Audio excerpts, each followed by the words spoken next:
ಅನ್ಯಾಯ ಶೋಷಣೆ ಮಾಡುವವರು ಇರುವವರೇ ಇರುವವರೇ.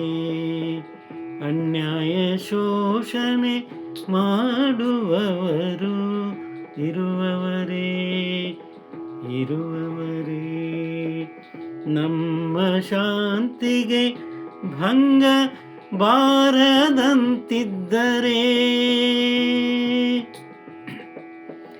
ಅದೇ ಸಾಧನೆ, ಅದೇ ಸಾಧನೆ.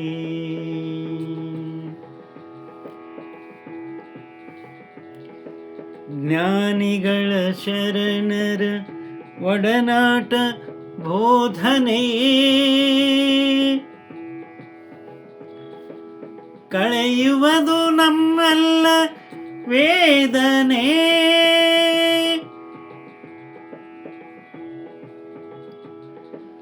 ಮನದಲ್ಲಿ ನಡೆಯುತ್ತಿರಲಿ ನಿತ್ಯ ನಿಜಾತ್ಮ ಶಿವನ ಆರಾಧನೆ, ಆರಾಧನೆ, ಆರಾಧನೆ, ಆರಾಧನೆ.